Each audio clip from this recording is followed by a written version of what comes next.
If you love Baltimore sports, you'll love WNST.net.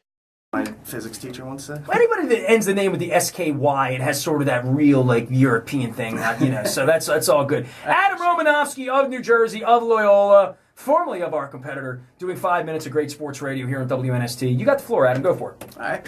Thanks for listening out there, Baltimore. My name is Adam Romanovsky. What I need for you to do this moment, guys, is just sit back, relax, and think. Now, obviously, if you're out on the road, pay attention to that. Nobody wants an accident at this time, especially on the way back from work on a Friday afternoon. What I need you to think about for a second is this. When was the last time being a Baltimore sports fan felt this good? Now, I mean that in all seriousness. Think for just a moment how good it feels to be a Ravens fan / Orioles fan in 2013. Let's start out with the Ravens because this is pretty obvious. Unless you were living under the largest of rocks, you know that the Ravens are Super Bowl champions for the first time since the year 2001. Quite frankly, it does not get any better than that. Super Bowl champions. Think about how sweet beating the Patriots in Foxborough was. Think about how stressful and nerve-wracking and ultimately euphoric you were when the Ravens beat the Broncos in the Mile High Miracle.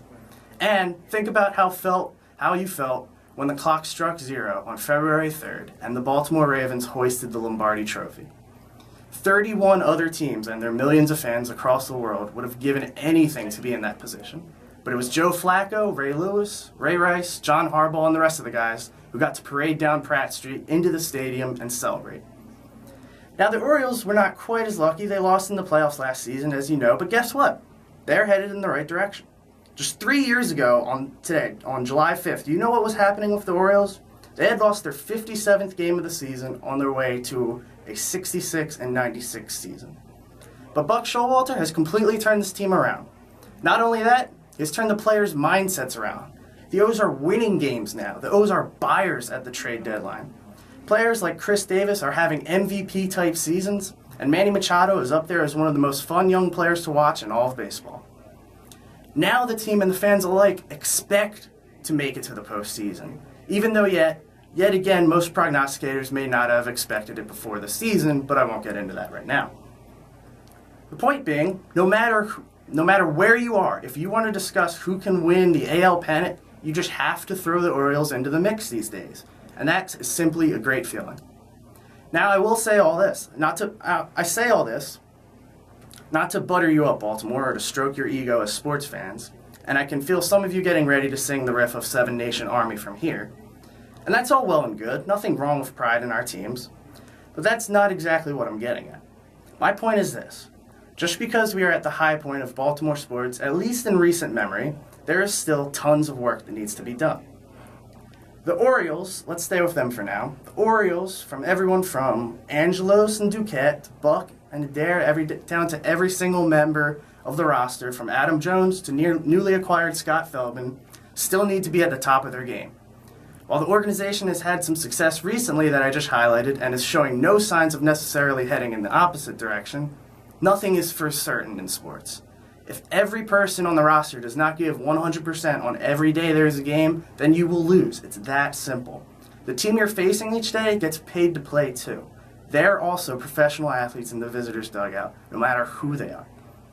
And as for the front office, the same rules apply. If you aren't constantly working to do all that you can to make the team better, while still thinking about the future, of course, then the product you're putting out there is not 100%, and ultimately, in all likelihood, since other GMs have that same goal, and for the most part, possible exception down there in Miami, not really sure what they're doing, most part, they know what they're doing. Ultimately, in all likelihood, your team will not get the job done then because the other GMs made the right moves that you did not.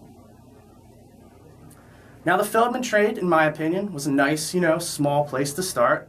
The rotation obviously needed some tweaking. I think we can all agree on that.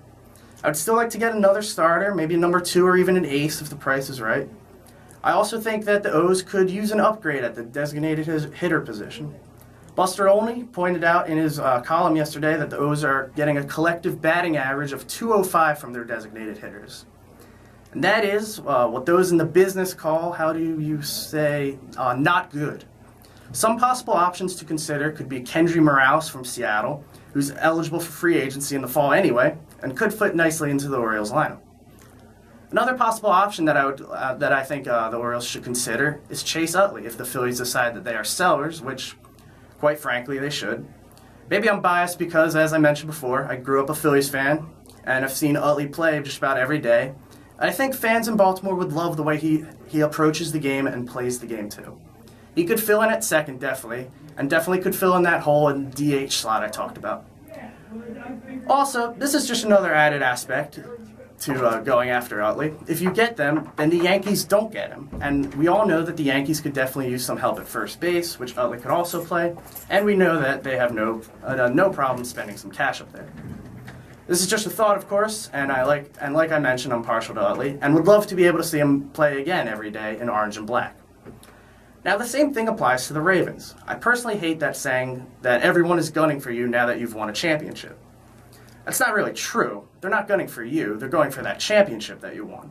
First off, only 13 teams will play the Ravens this year, potentially more in the playoffs. And secondly, I don't really think a team like the Bengals is going to be satisfied if they beat the Ravens twice but finish, like 6-10.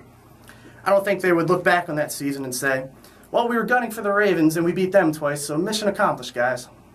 It's just not how it works, but I digress. Every team is, however, gunning for the Super Bowl, and the Ravens are extremely fortunate to win it last year. But again, nothing is entitled in sports. It's earned, especially in the NFL. So much hard work and determination goes into winning just one game in the NFL. Not enough good things can be said about last season for the Ravens, but it is exactly that now. Last season. I'm not saying by any means, do not forget to use the term Super Bowl champions when describing the Ravens amongst each other, especially when conversing with Steelers fans. Make sure that they know. What I am saying is, the Ravens, as they begin training camp soon, are 0-0 just like every other team. And as soon as that ball kicks off in Denver on September 5th, not one player in that locker room will be thinking about 2012. Their focus, as it should be, will be winning on this season. And that's what it should be for us fans as well. That ends my time, Baltimore. Once again, my name is Adam Romanovsky. 1,000 times thank you for listening. My Twitter handle is @AdamRomo14. I have a blog at adamromo.blogspot.com. Thanks to everyone at WNST for giving me this chance. Hi, Mom. And that ends my time. Good day, everyone. Good audition now. If you love Baltimore sports, you'll love WNST.net.